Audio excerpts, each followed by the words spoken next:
Bonsoir, nous allons donc un petit peu étudier les valeurs en ce jour du 24 novembre 2020. Il y a un petit peu de temps de regarder un peu tout ce qui se passe. On va les regarder globalement, hein. Tout monte, hein, sur ma liste 1, hein, donc sur toutes mes positions qui vous ont été conseillées ces derniers temps. Par contre, comme tout s'affole et tout monte beaucoup, surtout certaines valeurs, il faut réétudier la question. Alors Total prend encore aujourd'hui 5,66% et pourtant je vais vous conseiller encore de conserver cette valeur. On va voir le graphique. Alors aujourd'hui, je vais faire des analyses surtout sur Ichimoku.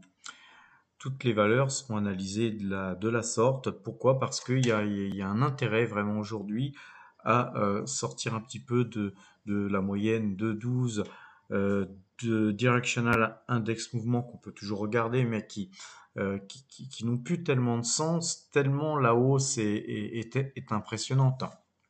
Rappelez-vous que je vous conseille du total depuis 25, même avant, hein, sur les plus bas, mais où je vous proposais de bourrer sur 25, 26, de continuer à acheter même sur 27, 28 et 30 même.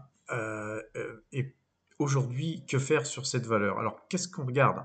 Alors, déjà, on va essayer de comprendre euh, le vrai signal d'achat qu'il y a eu, c'est quand on est sorti du Kumo, là, ici, sur 31. Rappelez-vous, j'ai acheté encore sur 31 et puis je me suis arrêté parce qu'effectivement, j'avais quand même une grosse pause et beaucoup d'actions totales en portefeuille, donc une énorme pause totale par rapport à mon portefeuille, ce qui n'était pas déjà super raisonnable en termes de diversification.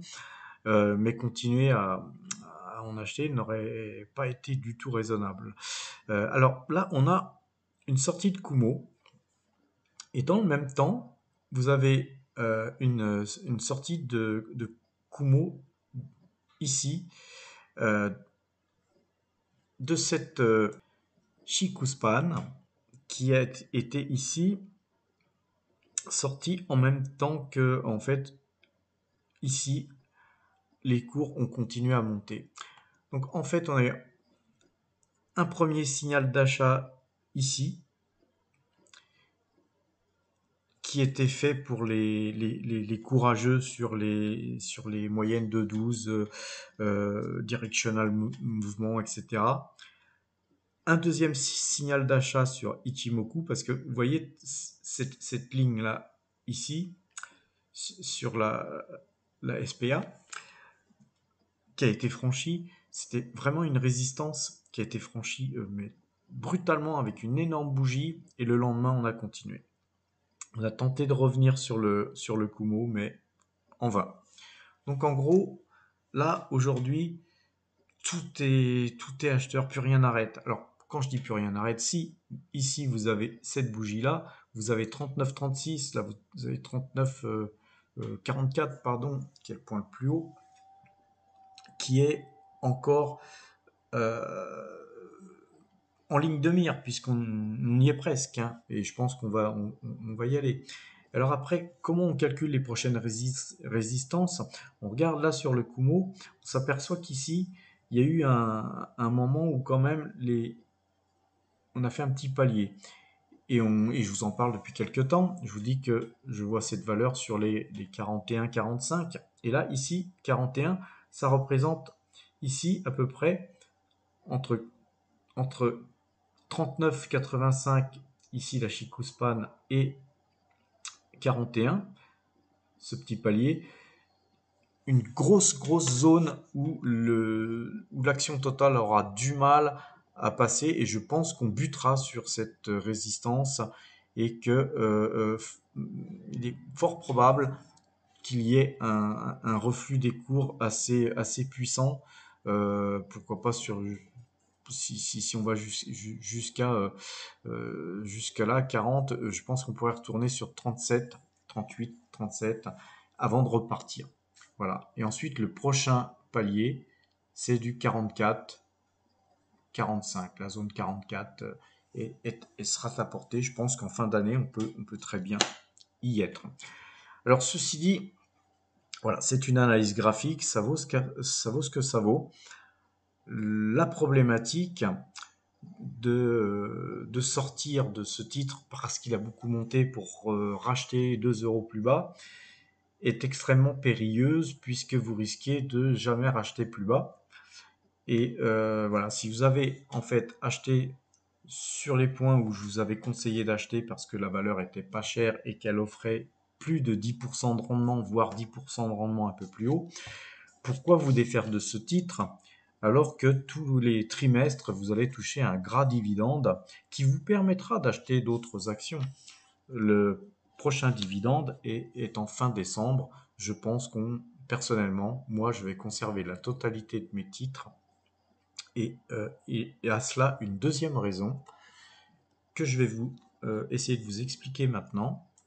Et cette raison, c'est tout simplement, tout bonnement, le pétrole.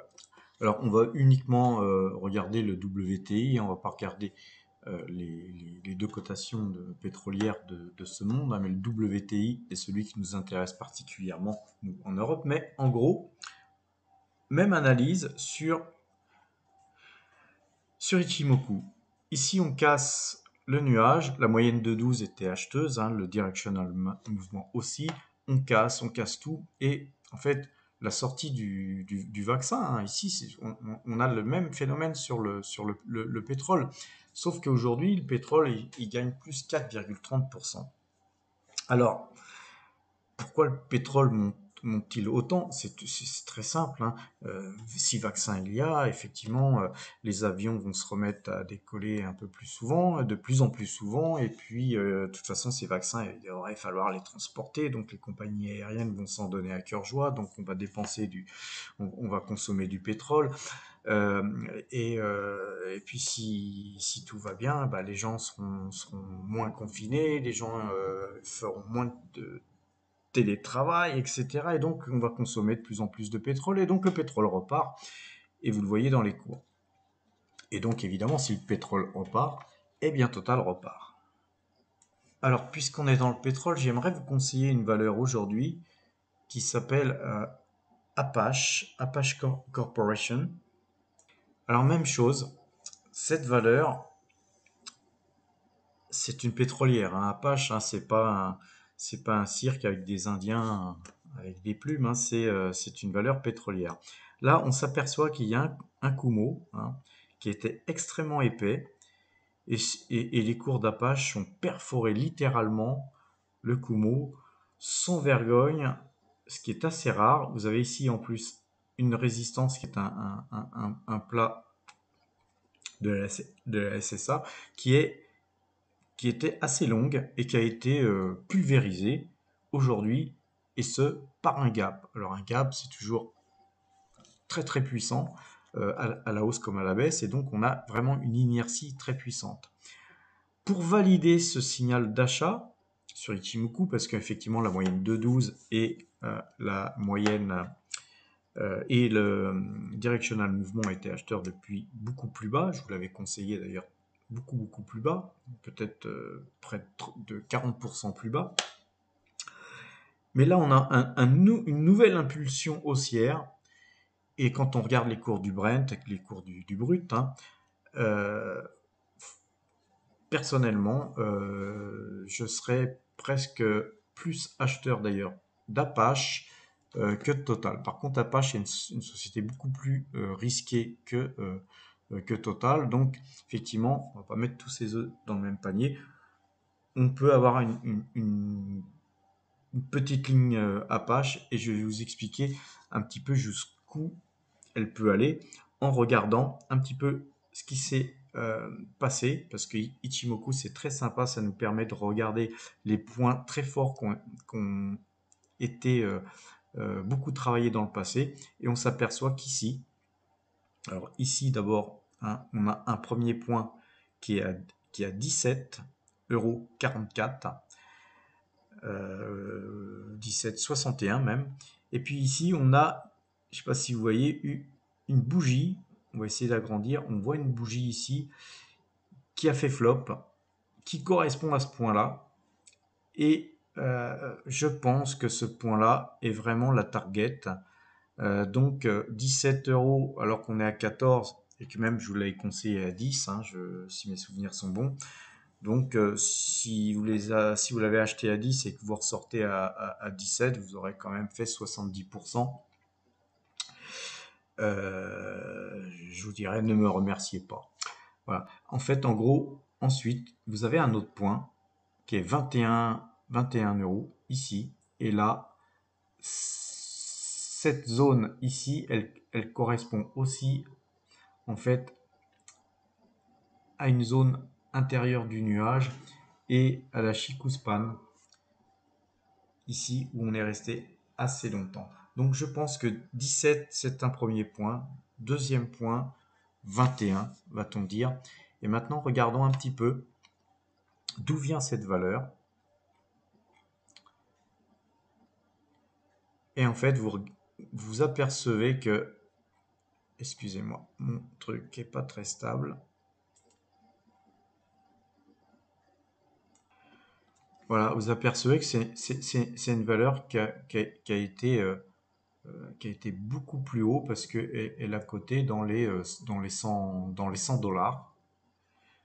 Et en gros, aujourd'hui, elle est à 14 dollars. Donc en fait, quand moi je vous l'avais conseillé, vous pouviez l'acheter 10 fois moins cher que, plutôt que de dérouler, je vais plutôt la mettre en monthly. Vous verrez mieux.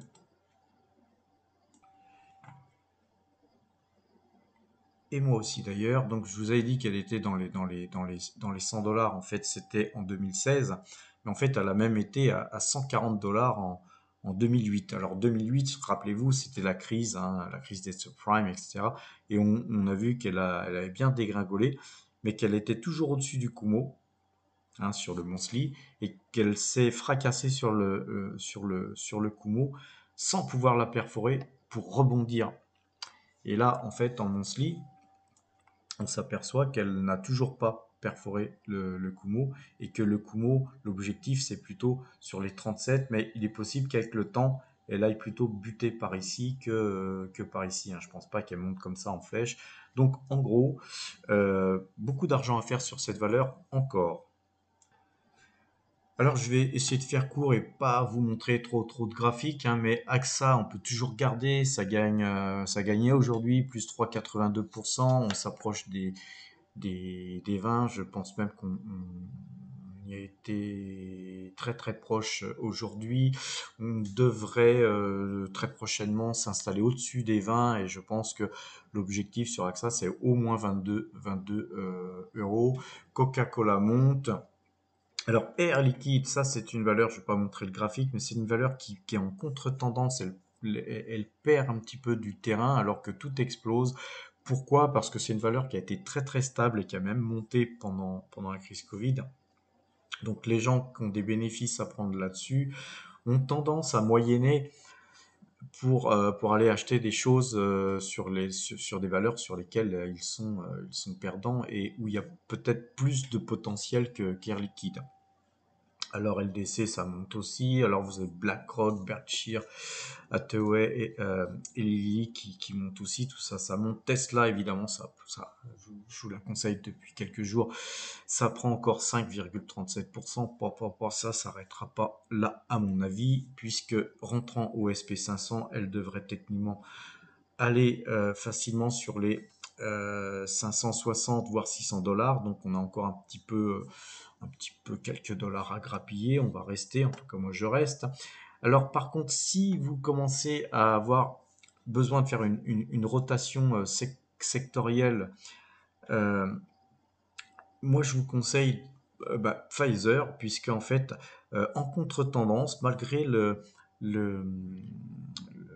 l'histoire d'avoir publié un vaccin très efficace qui devrait être très bientôt distribué, cette valeur a beaucoup monté dans un premier temps, et puis ensuite après avoir atteint les pratiquement 42 ou 42, je me rappelle plus, elle est redescendue sur les, bon, elle est sur 36 $45 aujourd'hui, 36 dollars après avoir vu 42, alors que c'est une valeur qui ne fait pas que des vaccins, hein, c'est la plus grosse société pharmaceutique du monde. Et ben, Pfizer à 36 dollars, 36, 37 dollars, c'est cadeau. Quand on fait des gros bénéfices, par exemple, si vous faites de gros bénéfices sur Apache, à un moment donné, je pense judicieux, même si ça met quelques semaines et quelques mois même à se concrétiser. En tout cas, vous prenez pratiquement aucun risque à acheter du Pfizer à ce prix-là. En tout cas, beaucoup moins de risques à acheter du Pfizer que du Tesla à ce prix-là, qui est une valeur qui est très très chère, mais qui devrait continuer à monter. Mais par rapport à ce qu'elle produit et ce qu'elle vend, Pfizer est comparativement énormément moins cher que Tesla. Je vous avais aussi conseillé Service Property Trust depuis pas mal de temps. Et ben, elle reprend encore 3% aujourd'hui. Apple, on garde. Seagate Technology, qui vous a été conseillé, je crois, sur les 48-49 dollars, elle est aujourd'hui à 58, mais on garde, malgré ses 3,16% actuellement. Un des seuls flops que je vous avais conseillé, c'était B&G Food, qui a pas mal baissé depuis mon conseil, mais on en profitera pour se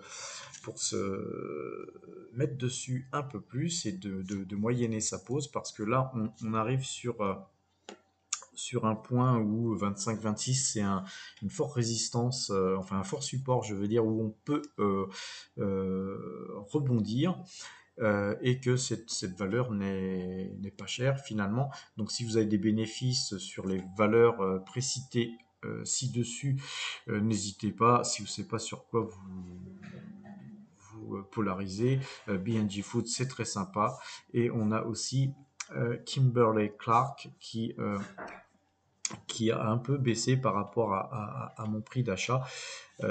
J'ai refait feu une deuxième fois, mais je n'hésiterai pas à refaire feu une troisième fois si elle baissait encore un peu.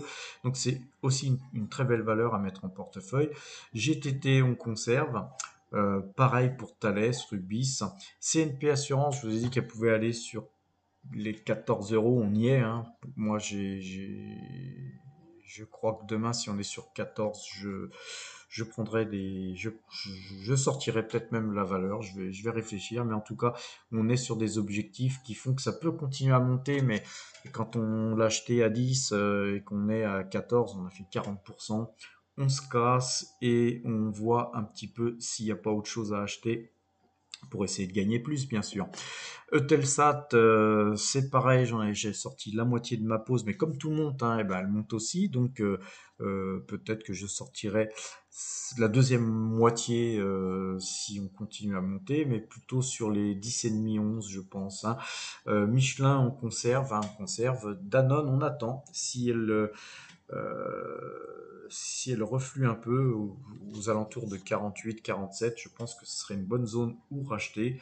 Et puis une autre valeur, c'est Edgy Mortgage Investment. On va regarder le graphique. Alors, Edgy Mortgage Investment, c'est une société que j'ai hésité à vous conseiller hier, puisqu'on était sorti du Kumo, mais on n'avait pas encore cassé ce point haut. Donc, j'étais un peu hésitant, mais aujourd'hui, on a cassé le Kumo, mais vous avez aussi la Tenkan et la Kijun qui a cassé le Kumo. On a depuis un certain temps le Directional Index Mouvement qui avait déjà été précurseur du mouvement. On a effectivement la moyenne de 12 qui n'est pas affichée ici, mais qui est bien sûr acheteuse, ainsi que le parabolique SAR. Donc tout est acheteur pour cette valeur. Et là, on a vraiment une confirmation aujourd'hui, même si la bougie se dégonfle un peu, mais la séance n'est pas terminée. Et puis surtout, c'est que, bon, effectivement, dans une journée de cours de cotation, les prix vont et viennent, surtout sur une valeur comme celle-là. On a aussi cassé, donc hier, cette zone qui était en fait la SSA qui était vraiment une, une résistance très très longue. On est resté très très longtemps là, parce qu'on a végété ici très longtemps. Et on voit que le Shikupan sort. Donc, puisque le Shikupan sort, donc ici c'est un indicateur retardé, on a une confirmation de ce signal d'achat. Et quand on regarde, euh, le nuage là était très fin, donc il a pu effectivement passer ce nuage grâce à la finesse du nuage. Parce que vous voyez, quand on a un nuage comme ça, si on avait eu ce type de nuage, euh, Ichimoku n'aurait jamais donné un signal d'achat parce qu'on serait arrivé certainement en milieu de nuage, voire en haut de nuage, avec un épuisement. Là, donc, on a vraiment un très très bon signal d'achat sur cette valeur, qui d'ailleurs, je vais vous montrer quand même la possibilité de gain sur cette valeur est énorme, puisque en fait, le petit objectif ici, le plus petit, c'est 4,02 €. Donc ça, c'est un premier point où ça pourrait buter un peu, mais ensuite, vous avez carrément 5,17 €. Et 5,17 €, c'est quand même, ça vous fait quand même pas mal de gains par rapport au prix d'achat là, sur les prix affichés aujourd'hui. Mais je dirais que si possible, on ne s'arrêtera pas là parce qu'on a vraiment ici une zone qui nous permet de prévoir que 9 euros nous paraît, 9,03 €, on va dire 9 euros nous paraît tout à fait atteignable dans les mois qui vont suivre. Donc, sans compter qu'on a un peu plus haut, effectivement, une zone qui est à 9,37 €. Donc, on va considérer que cette zone-là, hein, c'est une zone de turbulence qui sera très difficile à passer, mais que ensuite, quand vous regardez bien, vous avez ce point-là qui est ici, qui est du 10,99 €, c'est-à-dire 11 € même, sur la Chikuspan. Donc ce point-là serait encore un point très dur à passer, mais sinon après vous n'avez plus rien. Et après on est dans la zone des 15 euros. Et 15 euros, c'est vraiment pas cher payé, sachant que c'est une valeur, on va la mettre en, parce que aujourd'hui j'ai quelques problèmes, euh, mon ordinateur est un petit peu feignant. Et donc on va regarder donc sur le monthly. On a pareil sur la Chikuspan un point à 15 euros et quelques, et on s'aperçoit en fait quand on connaît un petit peu comment fonctionne Ichimoku, on s'aperçoit que tout est une question toujours d'équilibre. Quand on voit les bougies, vous pouvez voir, elles collent toujours, elles viennent toujours retoucher ou couper la Chikuspan ou, la, ou carrément la Tenkan, mais et souvent même elle revient tout simplement sur le Kumo, qui est le nuage, et puis à un moment donné, elle le casse même, et puis le marché redevient acheteur. Et là, on s'aperçoit qu'il y a vraiment un excès. On voit vraiment que là, il y a quelque chose de complètement incroyable.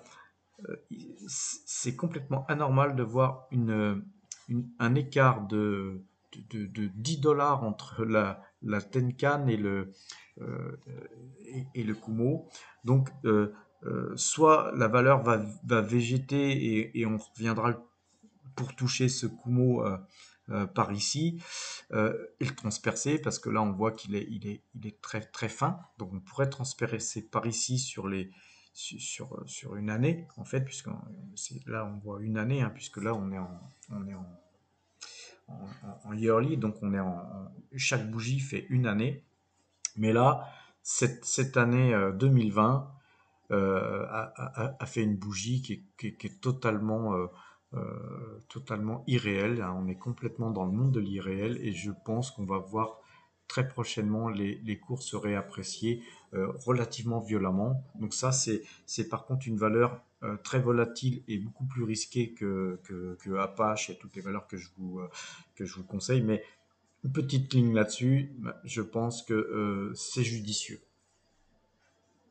Donc voilà, ma petite vidéo est terminée sur les valeurs que je vous conseille. On voit qu'à là, il est presque 20 heures. Le président va bientôt faire son allocution. Je vais vous quitter pour écouter un petit peu toutes les choses intéressantes qu'il pourrait nous dire, ou inintéressantes, comme d'habitude. Et puis, je voulais juste vous quitter pour vous dire que en plus de la clôture en hausse du CAC 40, actuellement à 20 heures, le CAC 40 continue sa progression de plus 0,28%. Donc à voir comment que la clôture se fait, mais je pense que demain encore, nous verrons un petit peu de hausse. Je vous souhaite une bonne soirée et à demain.